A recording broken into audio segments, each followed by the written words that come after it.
Nadine Woodward, thank you for joining me here on The Tea with Amanda Roley. Good to be here. To talk about your campaign. Happy to have you here. Thank you. This is awesome. And loving the tea. Well, I have to ask you, that's my first tough question to start us out here. What did you decide to drink today? Well, I got the butterfly lemonade, which is actually made from their blue tea, and it's purple, which I think is quite fitting for the Lilac City. So I think this should be like the official drink. It's great. Spokane. We're kind of similar. It's great and refreshing, and a little sweet. I love it. I love it.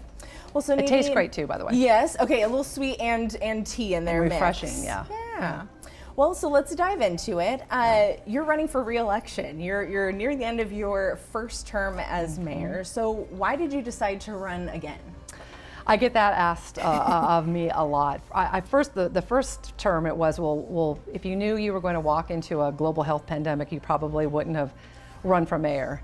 And I always tell people, you got to go after the things that are important for you, and there's a reason why you can't look into that crystal ball and see what's coming down the pike, because some people wouldn't want to get out of bed some days, but it is what it is.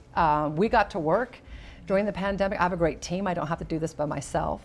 And then the question I get now is, well, considering everything you've gone through in your first term, a global health pandemic, a summer of protests, our city's first riot, defund the police movement, unprecedented workforce shortages, inflation, looming recession, why would you want to run again? Yeah, is there something you didn't experience in your first term? Probably. It's a shorter list, right? Right. Yeah. But I tell people there's so much more to do. Things that I couldn't get done in the first term. We still addressed the key initiatives, but in a much different way during the pandemic.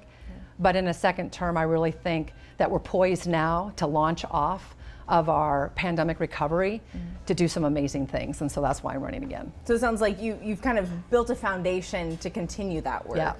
Yeah. It's been a long 3.5 years. I'm considering all the challenges that our city and cities across the state of Washington and across our country have dealt with. Unprecedented times.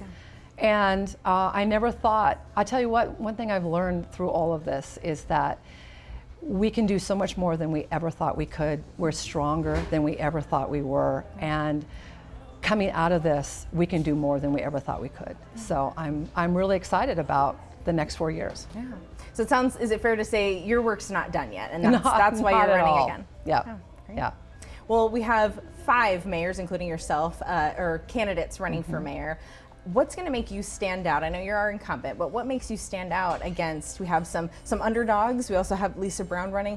What's going to make you stand out against your opponents? Well, I think people are going to look at what I've been able to do in my first term during some incredibly challenging times.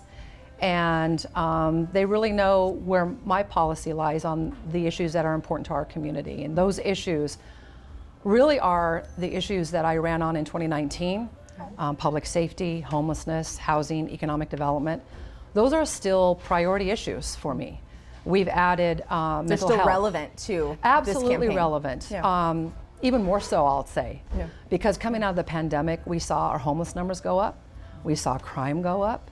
But a lot of things happened during those pandemic years that got us where we are. Now, I've spent the majority of the last 2 years trying to undo a lot of what the pandemic brought us and a lot of what happened in the state legislature when it came to public safety and police reform measures that were passed.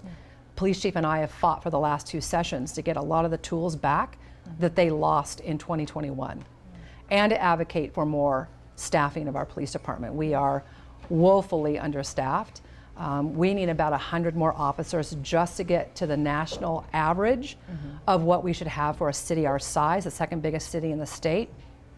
So there's a lot of work to be done. I am a law and order mayor. I have the police union endorsement. They know that I support them, and they know I support their police chief. And not a lot of cities can say the same. So you're leaning on your experience over the last 3 years as something that stands out against the other candidates. Absolutely. And the vision forward for the next 4 years. And we'll dive into that in a second. We do have a lot of new people coming to Spokane. They're coming from California, some are coming from Idaho. We have Seattle folks moving into Spokane. The secret's out. Spokane is a beautiful place to live. So tell me a little bit about yourself in the sense of, if I just met you on the street, who is Nadine Woodward? Wow, to somebody that doesn't even know me as Doesn't mayor? know you. Yeah, I'm Oh, new my from goodness. in the area. Who are you? Well, I am a transplant 33 years ago, and I'll just say, I'll toot my horn as a transplant. I think transplant makes some of the best residents because I don't take for granted the beauty and what makes Spokane so special. I moved here thinking that I was going to leave after 2 or 3 years, and started setting down roots and realized what a wonderful community we have here, and loved what made it so special. And so I've built my life here, raised my children, they're grown now here. And I went from one profession after 35 years into a new profession. And I did it so that I could advocate for my city and make a bigger impact on the city that I love. I got to report on the news for 28 years in Spokane, delivered the evening news, got to report on the changes over 3 decades. And I love my job because I love telling stories of amazing people doing incredible things in their city. And when I left that profession, I wanted to be one of those people that did amazing things for the city they love. That's great. Yeah, you made the shift right from news into the public eye in the government form. What would you say, looking back on your term? It's almost done, not quite, but still have half a year. Right. Still have some time to go. What would you say is your biggest accomplishment? I tell you, one of the things, there's several things, but the one that I'm really excited about, that I'm excited to work on in the next term, is this regional homeless authority. The discussion of bringing all of the resources that we have in our region, the services and the funding to address one of our biggest challenges, and that's homelessness. And I said this back in 2019, I believed it even before I ran for office, that homelessness is not a city of Spokane issue, it is a regional issue. However, the city of Spokane is the one addressing the majority of this issue, and we cannot do it anymore. We have to have our regional partners, the other cities and the county, working on this together. And now we've come through this 90-day due diligence period of what that would look like. I took a delegation to Houston last fall to look at how they've become a model city for how they've addressed homelessness, been able to produce the housing necessary to do that, but also they don't allow encampments in their city. They move people off the street and into navigation centers, and then to transitional housing and permanent housing. And we looked at that model, and they're not doing it in a silo, they're doing it with their county, and I thought, this is exactly what we need to do. Yeah, you've taken steps to mimic absolutely that, right? We've led, the city has led this initiative, and I couldn't be more excited that we're getting closer to that.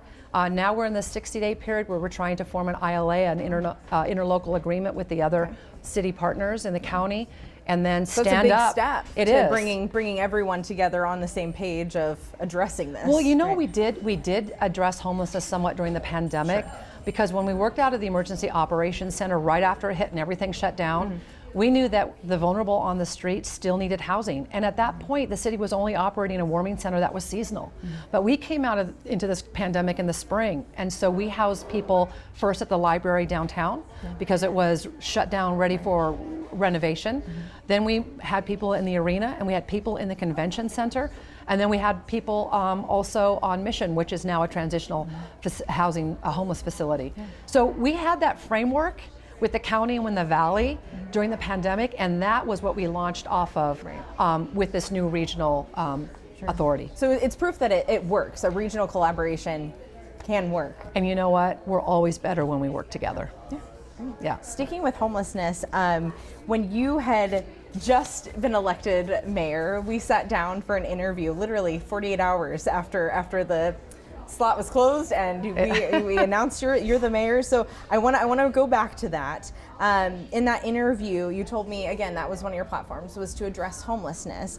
And I'm going to read back a quote that you had mentioned. So you wanted to address homelessness, quote, in a way that's realistic, and know that we aren't going to solve homelessness, but we have to do a better job of managing it, and look at ways we can reduce the number of homeless. So looking back at your term in office, how close do you believe you got to achieving this? We're there with this regional homeless authority. And I still stand by that comment. We're not going to solve homelessness. Homelessness has been around a very long time. But the issue and the people who are vulnerable on the streets, that has changed. This isn't just an economic issue. This has become a mental health and an addiction issue. In the last 2 years, the state of Washington has decriminalized drugs. We have seen homeless numbers go up, and I believe it's because of addiction. We see more people on the streets. I believe it's because of addiction. More overdose deaths. The medical examiner's office in 2022, a third of their cases are overdose deaths now. So, and we have mental health issues that people aren't getting help for. Decades ago, when they shut down the mental health hospitals because of abuse and stigma, they didn't address the abuse, and they wanted to get rid of the stigma, so they shut them down. But we have people with mental health needs that are not getting the help that they need.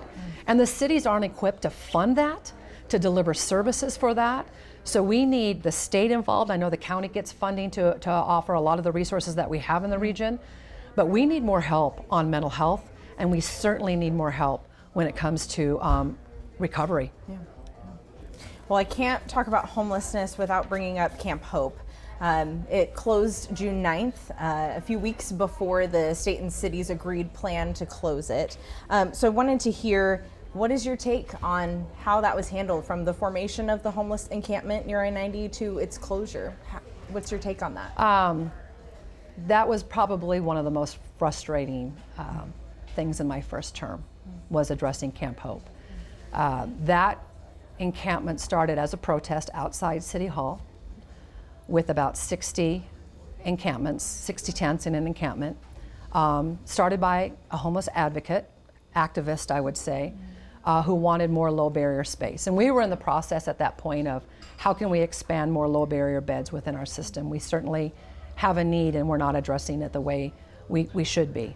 But that encampment then left City Hall and went to the WashDOT property, very strategically, knowing that it could not be removed, even though it was in the city limits, on state property. So we did not, as a city, have the authority to do anything about that. That encampment was strategically populated. The word was out around the state of Washington that if you come to Spokane, you will get a tiny home. That encampment did not organically get populated to 600 people on one square city block. We worked with the state regularly for months and months and months. We ended up having to clear the garbage 5 days a week at city taxpayer expense because the state wouldn't do it. We ended up offering, we had paid for private security. We paid for 12 hours of police overtime there every single day, because that encampment, as it grew, and there was absolutely no management, and Jules Helping Hands, when we toured it last summer, said, this started out as a protest, but it got out of hand. And we know it got out of hand, but nobody ever involved the neighborhood that was impacted by that. The people who lived there, who saw their property values go down, the businesses who were economically impacted on a daily basis. So I spent a lot of time doing outreach into the neighborhood and with the businesses, but the state would not even recognize the impact. And it grew and it got bigger. And then we opened up TRAC on Trent, which is the Trent Resource and Assistance Center. And that we were operating as a navigation center that Houston has been operating for many, many, many years. People don't need to be in a field. It was 6 inches of snow at some times last winter. And so we said, we have a facility with all the wraparound services. We actually created something before we went to Houston, didn't even realize that's exactly what Houston was doing to some extent. But we had mental health services there. And we still do today. We have treatment programs. We're going to start virtual court there next month. So we could not understand why the state wasn't advocating or involved with us, participating with us to move people out of that field and to TRAC. Do you think the city, I understand the city's hands were tied essentially as far as the formation, but I wonder, do you think the city should have or could have taken a stronger role in preventing its formation as well as the closure of the camp? Well, the formation was, as I said, a protest. So, and they knew where to go, where they weren't going to be removed. So that was already decided. But as it got bigger, we decided to engage with the state. We were meeting with WashDOT, with Commerce, the Attorney General's office. Talks were pretty regular. Oh, they were weekly and positive at some point, right? But we couldn't get to, we couldn't agree to a timeline on when it was going to close. But at that point, the right-of-way initiative had been employed, and we were receiving $24 million to move people out of the encampment into housing. Of course, we didn't have the housing to move them into, and that right-of-way initiative required that more than half was permanent housing. We did not have permanent housing for more than 300 people in the middle of an emergency, a housing emergency. And so we were trying to be as realistic as we could, and that's why we thought track could be the interim. It wasn't the answer permanently, but it was a bridge to what would be the permanent answer, permanent housing. But we just weren't able to get there. And as those contracts were being put out in the community, we knew those were one-year contracts, and that nobody was really interested in closing Camp Hope until those contracts had been exhausted, until they had been paid out to all the service providers. And I think at that point on the news side, that's when we started to hear a really firm messaging from the city of this needs to be closed, and stronger wording to the state of we need to get this moving. Well, then there was a lawsuit filed against the city and the county that we couldn't close it. And then we had to get into talks, involve ourselves in talks with the players in that lawsuit that prevented us from doing anything. And then we were going to go through our chronic nuisance process as well to close it. It was just, there was just no agreement. And it was very unfortunate. But like I said, it started out as a protest. And we still have more than 200 people who have left that encampment that we have no idea where they went. And Commerce can't account for them, the state can't account for them, but they're in our community.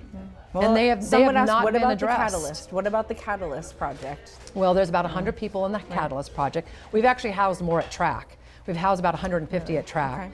About half of the people who have gone into Catalyst have left because they don't want to follow the rules. Well, spill the tea for me. Nadine, what are the lessons learned from this whole experience, from the formation to the closure of that homeless encampment? Lessons learned, you know, we collaborated, we tried to coordinate, and we still didn't get what we wanted in the end at the time that we wanted it, but you still have to go through that process. Doing the right thing doesn't always get you the result you want, but you still have to do the right thing. We did the right thing in engaging the state in this. They have assured us that there's not going to be another Camp Hope on WashDOT property. We're going to hold them to their word. How do you do that? That's a big question on everyone's mind. How do we prevent another large encampment like this from forming? Well, we've created, in my first term, 500 more low barrier spaces in shelters. I mean, we just are off in Spokane. Spokane's the only place where we have these shelters. So with track, which has seen more than 300 people every single day. That's 300 people who would be on the street right now. With the Way Out shelter, with the young adults shelter, all of those shelters that have come on since my first term, that's 500 more low barrier spaces. Now those low barrier spaces are bridges to other housing. We still need transitional and we still need permanent. And now we have funding streams for low income permanent housing. We have 1590, 1406, these were sales tax increases and measures at the state level that we can now deploy into the community for low income. And we can leverage some of that money and bond against it to have a bigger impact, but that's where the focus needs to be next. I don't think we should be building more low barrier space. I think we need the transitional. We need to get people connected to services. We need, I would say, tougher guardrails to get them into services. And then we need to have the permanent housing to eventually get them there. Yeah, forgive me if this is repetitive, but you know, with homelessness still being a concern, right? Camp Hope's gone, but the homelessness is still there. Kind of talk to me about, I mean, kind of lay that out for me. How would you want to continue to address that as mayor? Well, just as I mentioned, it's created, the housing is a component of it, but getting people connected, compelling people to get connected to the services that have kept them from being housed to begin with, get them stabilized in transitional housing, and then onto permanent housing. But it's going to take a few years before we get that permanent housing built. Well, let's talk about the housing. Spokane County is continuing to grow. The Inland Northwest, we're growing quite exponentially, and it's not going to stop anytime soon. So as mayor, how would you hope to address the expected influx of population, as well as address the growing pains that we're feeling now? Yeah, well, during the pandemic in 2021 and most of 2022, Spokane County was the fastest growing county in the state. Yeah. And people were coming from the west side and mostly California. Because we, as you mentioned, we were discovered. I mean, people came here for quality of life, cost of living, and if they were still working remotely, they could take their big city paycheck and come here and live better. They were selling homes, expensive homes, up and down the West Coast, coming here and offering cash above asking price. So we saw a lot of people displaced as far as the inability to get into starter homes, or certainly the middle income homes. So one of the things that we did right away, and we had an initiative, it was the Spokane housing planning meetings that were going on to attack that, because we've been in a housing crisis for a while. I mean, it's been years. In just the city of Spokane, we need 25,000 more housing units to get to where we need. And the majority of our residents rent. They're in apartments and they rent, but we need to offer housing options, because that's where people build wealth. That's where people have sometimes their nest egg, right, for retirement. But what we were able to do a whole year before the state did it, this last legislative session, was pass pretty progressive zoning ordinance, which allows now on a single family zoned lot the ability to build a duplex, a triplex, a fourplex. And now, because of the state initiative that was passed on a Spokane transit corridor, you can have up to a sixplex. So allowing more flexibility and more density in some places. Now, neighborhoods don't necessarily like the density, but certainly in some areas like downtown, where we're seeing fewer people coming back to work in the office, what are we going to do with the commercial buildings? So we're also incentivizing the transition of commercial building into residential. And I'll just tell you, that's what makes downtown safer, is when you have not just the people working downtown, but people living downtown 24/7. They're the ones that support the businesses 3 times more than people who are just working or visiting, and there's more eyes on the street. So I think that's going to be hugely helpful. So if we were to be reelected, we could see maybe supported efforts in facilitating that transition. With the downtown. We'll maybe see more people living downtown. And we're seeing some of that right now. The Peyton building, which was an office building downtown, is right now being converted into apartments. And so we need to see more of that, and we need to incentivize more of that. We're seeing permitting for multifamily housing going through the roof. 2 years of record permitting for multifamily housing. So we're making some small steps, but it doesn't happen overnight. Well, the state of Washington is a highly regulated environmental state for builders and for developers. So it's tough, and we've got a lot of energy codes that are coming into play that make housing more expensive to build. So there's all of that. But the city, we're doing everything that we can. I want to move on to some other hot button topics here.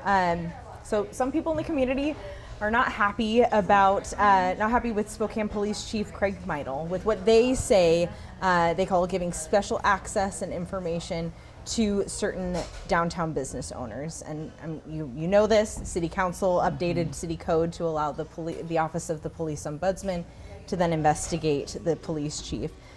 I want to get your take on this. I know you've said it, we've talked to you about this before, but do you think the chief was justified in giving those downtown business owners the level of access and data and information that he did? I want our police chief to be engaged in all communities. When the downtown community came, they've been very engaged with me. They've been engaged with the police chief. And they said, we have issues downtown. We want to make downtown safer and more welcoming. And we don't want to just be the loud voice that's always complaining. We want to work with the city and with the police department to come up with solutions. And that's what he did. I think that's what the community expects of our police chief. It's certainly what I want in the police chief who serves under me as the executive of the organization. And I don't see any concerns at all when it comes to special access or favoritism. We want if our downtown is not safe, if people have a perception that downtown is not safe, Why would businesses expand? Why would businesses stay? Why would businesses come? Why would people want to work downtown or visit our downtown? Or live? Yes, Yeah. all of those things. I want him to be engaged, and if it means he's going to be hyper engaged with the business owners and commercial property owners and the people who work downtown, I want him to go to that level. So you think he was justified? Absolutely. That's why I didn't have HR perform an investigation of that. I mean, when we've got all the other issues that we have in our city, that's the issue that they're calling for the resignation of our police officer or our police chief for. I mean, to me, that just crossed the line, and I wasn't going to put up with it. And so that's why they passed an ordinance that gives the ombudsman the authority to investigate our police chief. By the way, that whole investigation wasn't even about the police chief. That was just, and the police ombudsman admitted he went outside of his scope in the investigation, the complaints that one of our council members had about her situation with the police department. And I'm not going to go into that, but the outside scope work is what brought some light to the engagement that the police chief had with the downtown businesses, and that didn't reach the level to me that deserved an investigation. So, and you've said this numerous times that you will not initiate the investigation. No. You didn't direct HR to No, there's some recommendations that came out of the ombudsman report, from the report, and we're working on those. You did, in the letter you sent to City Council. This is what we're going to do. Yes, right. And we're like halfway there, and a lot of that is public records requests and refining our process for that.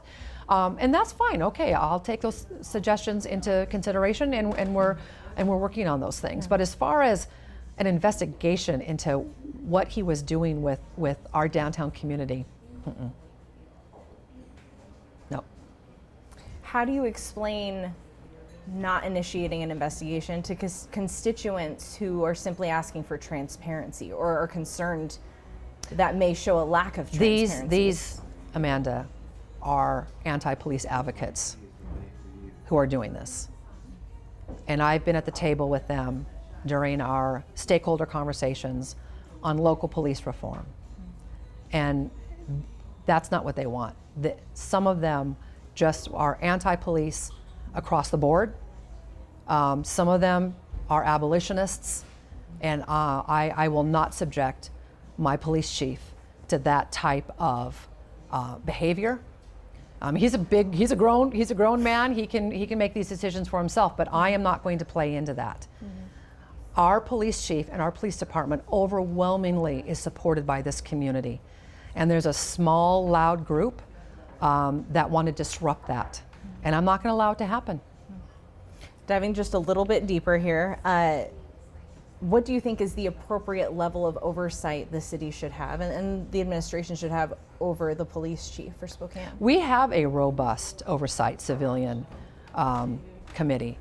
We have a ombudsman commission of 5 civilian members in our community who really control that. They hire the ombudsman, they look at the complaints, and so in fact in the last 10 to 12 years we have implemented about 4 dozen Department of Justice reforms. In fact, our civilian oversight is a model for not just the state of Washington, but for the rest of the country. And we have an exemplary department with police reform measures that we've implemented that have made us a model. There's no oversight committee police oversight committee in this state that allows their ombudsman to investigate the police chief independently. Nobody in the state of Washington allows that. What do you think about that? That's why I don't support it. Okay. I don't support it at all. That's why I said I don't support the ordinance that was passed by the council. And if the ombudsman can oversee a member of my cabinet, what else can that ombudsman possibly oversee? Are there going to be other departments that are going to have oversight that I don't have over my own employees?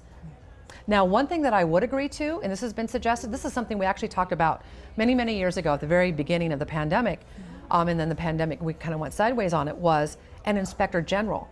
I would love to have someone in the organization that has oversight over the entire organization.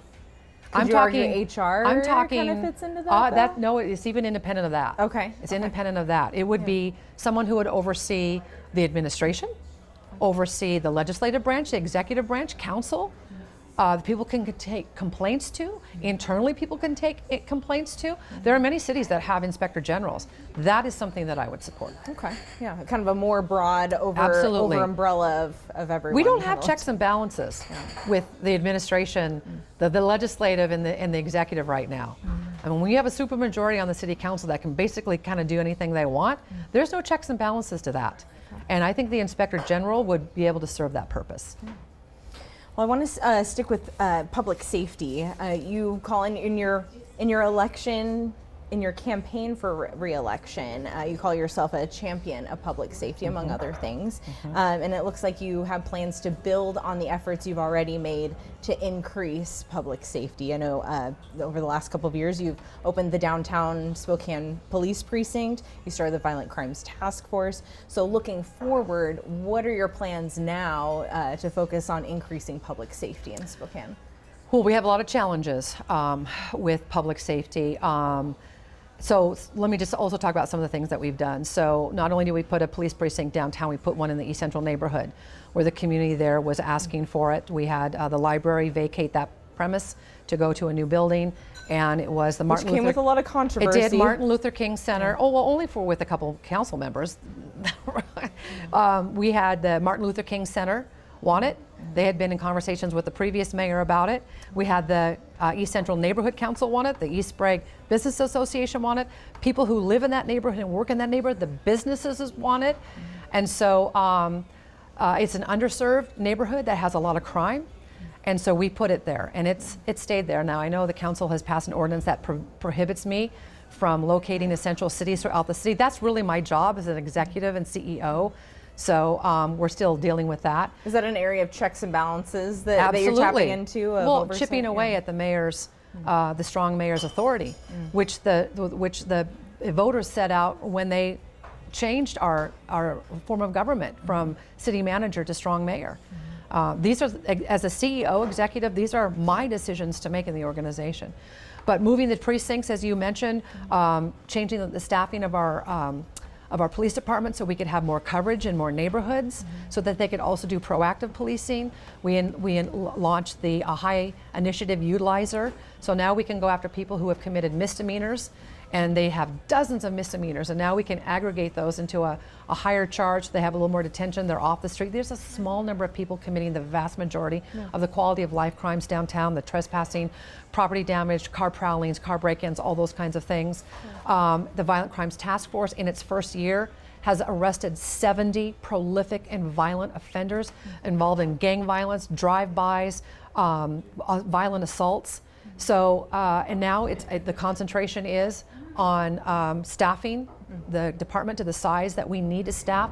What does that look like? Where are we going to get the funding for that? Right. So that's the huge next step in our public safety approach. Kind of dial it down for me. So looking at staffing and then a couple other things. Well, we'll see how the High Utilizer initiative goes. We just passed the ban on open drug use in public spaces. We revised our illegal camping and sit and lie ordinances. So all of those, we need to give those time, but you know what? Maybe there's some new ordinances with a council that is more aligned with me that we get passed so that we can address some of the challenges that we're still facing. So is it fair to say your plan for addressing public safety in our community is building on the work that you've already started? And building on the department staff-wise, for sure. One of those things is recruiting. Recruitment and retention are the two biggest challenges of any police department right now. Yeah. And we need any agency, city and all the way up. Yeah. We need, well, it's a tough environment to be a police officer, let me tell you. I think they have a unique situation, more than some of our other departments, I would say. But to be able to recruit, you've got to have a mayor who supports the police department. If you don't have a mayor that supports the police department, you're not going to be able to recruit. So I am actually going to get personally involved in our recruitment efforts. How so? I'm going to other parts of the state and recruit officers who aren't happy with the environments that they're working in. So we're going to see Nadine traveling and Yep. What does that look like? I don't think I've ever heard of a mayor active in that role. Well, I'll let you know how it goes when we do it. All righty. All right. Yeah. Well, have some of your tea. Yeah. Okay. How are we on time? Oh, we're wrapping. We're getting close. Yeah, we're wrapping up here. So, let's see. One other thing on public safety, I do like to ask this. We did this last cycle. There are huge steps that have been taken to address the violent crimes downtown, but it just seems like it feels, it's not data, but it feels like there's still prevalent number of drive-by shootings or shootings in our community. Are there any other takeaways or steps that you want to take to address that specific part of our community? There's been some shootings in the parks. There's been after-hour activity when the parks are closed that we've seen, and especially with teens, with young people in our community. We just passed an ordinance, and thankfully the stronger ordinance was passed by our council to allow officers to charge individuals who are in parks after hours. So that's going to be a huge, it's tools, you know, they've got to have enough tools in the tool chest to be able to make our community safe. But perception is reality for a lot of people. But when I come downtown on the weekends, when we have large events and you see everybody downtown, we need to activate more of our downtown, because that pushes out the nefarious activity that I think people are afraid of encountering. But there's a lot of work that definitely needs to be done. But having a mayor that supports the officers, we have seen other efforts at the state level. The police chief and I, the last 2 legislative sessions, we got the pursuits back. You know, that was taken away. Officers could not pursue a known criminal or a suspect. We got that tool returned. The fact that we got a permanent fix to the decriminalization of drugs, which has through the roof changed the environment of downtown. And then the Terry stops, the ability to detain someone at the scene of a crime, all those things were taken away. It took us 2 years to get those back. We're just going to build on all of those things and allow those ordinances that we've passed at state level and locally move through and make a difference. But we still have work to do. I do want to talk about some COVID things really quickly. So the city of Spokane was one of many cities or agencies that lost dozens of firefighters because they didn't meet the state's vaccination requirement. Now the state's rolling that back a bit. So would you support rehiring those firefighters? We already have. All of them? Well, some of them found other jobs. Sure. So the state had a mandate, it was the governor's mandate. In order to have a health license, our vaccinations were required. Our firefighters, our EMTs and paramedics, they have a health license to do their job. And we had about 4 dozen or so that did not want to get vaccinated. So they filed for their exemptions, personal, religious. And at the end of the day, about 35 of those firefighters did get vaccinated.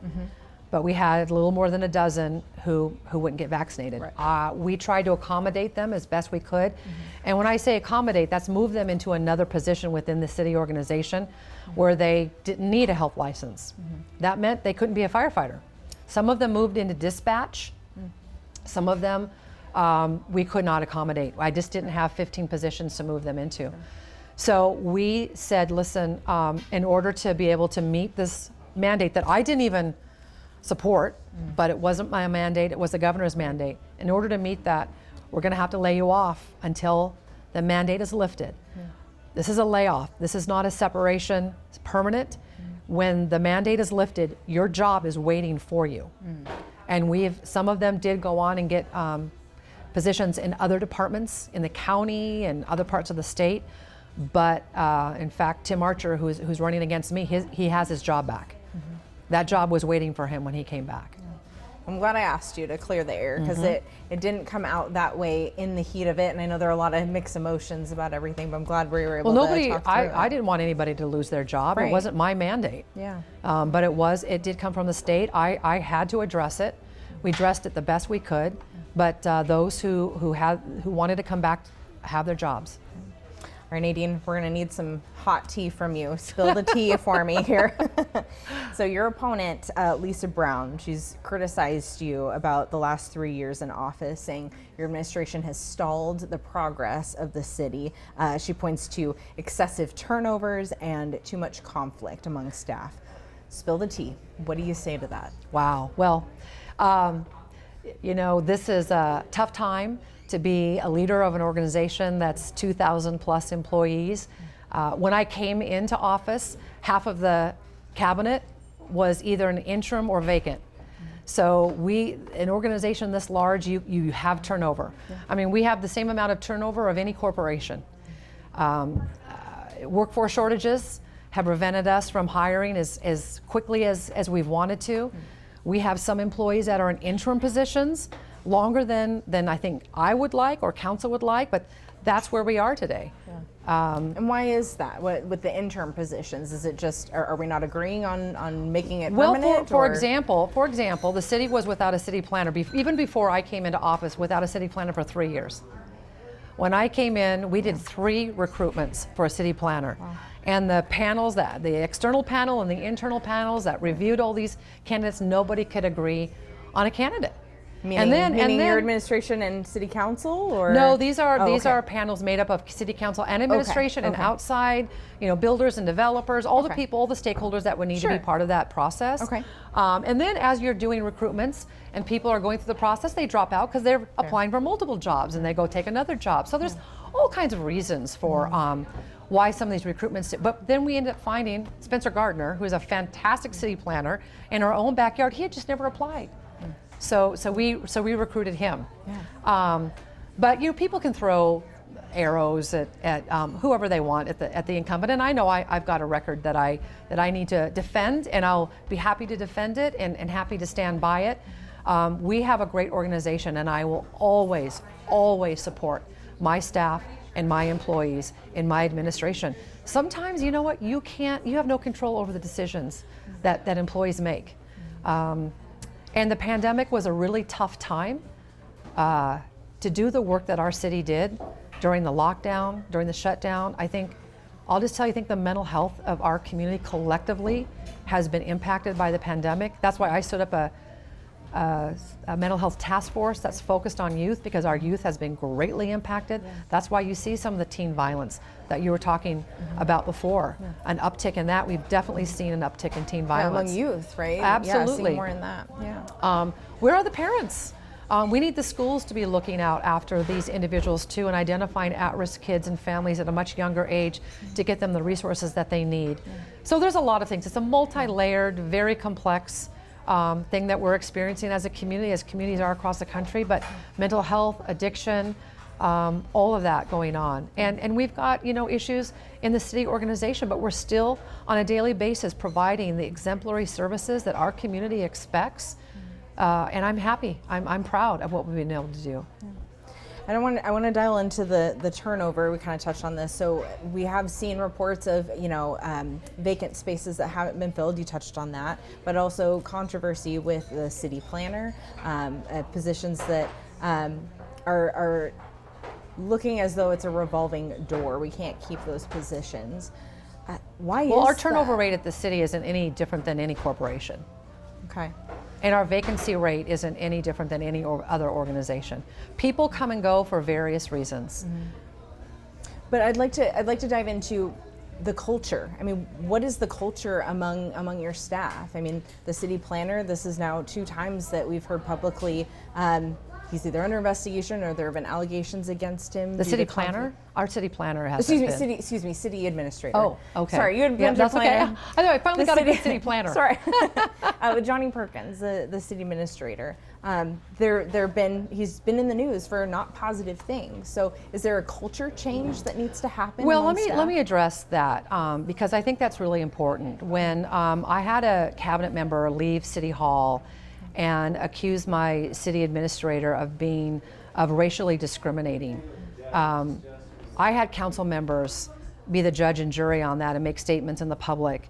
I launched an independent investigation immediately. None of those allegations were founded. Okay. Yeah. But you know what? The media doesn't report on that as much as they report on what led up to that and the accusations that are thrown on the way out, which is really unfortunate. So that he was cleared of any wrongdoing in that. But now he's under investigation again. But this situation is, we don't. Well, we have to let the process play out. Okay. I mean, that's the responsible thing to do. Sure. But I want people to know in my organization and in the community that when someone comes forward with a concern, we will take it seriously. There will be an inquiry, there will be an investigation, we'll let the process play out. I will say this has gone longer than I expected it to or wanted it to, but our employees need to know that the organization will listen to them and take their complaints seriously, and that the process will be completed and a decision will be made very, very quickly. This process has taken a little longer, but we'll have something to say, I hope, very, very soon. So do you think there needs to be a culture change? Well, you're talking about one individual. I mean, this is that, but also the culture is I have an open door policy that anybody can come to up to the 7th floor in my office when I'm there. Sometimes I'm not there. I'm out in the community a lot. Anytime they want. My cabinet knows that they can, my leadership team knows. I bring people together because I don't want an echo chamber. I want to hear different perspectives, and I want to hear all the perspectives before I make a decision, because I think if you have more options, you can make better decision making. People know they can be candid with me. People know that they can be candid in all of our meetings.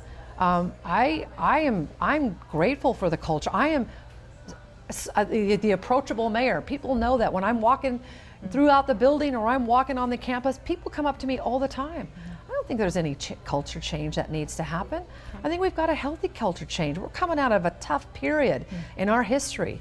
So I don't think any change needs to be done.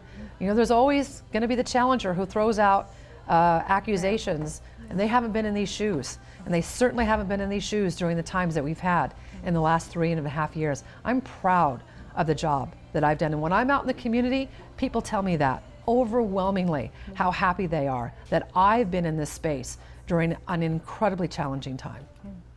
Well, to close, Nadine, what do you hope when voters go to choose their candidate going forward? What do you hope that they remember about you? That I love my city, that I'm here to represent our city, fight for our city. You know, we're still hearing that, and I would agree, that the way that our council makeup is going, it sounds very much like the west side of Washington, up and down the west coast, the policies that we're seeing passed through our council, that we need to address our challenges the way Spokane is going to address our challenges, not the way other cities are addressing them. We may have the same challenges, but we're going to address them differently, and we're going to get results from them. Yeah. Well, thank you so much, Nadine, for thank talking you. through all Thank this you. with me. Yeah. Good luck to you Thank on you. your re-election campaign. I appreciate it. Thanks for the time. Yeah. And thanks for the tea. Yes.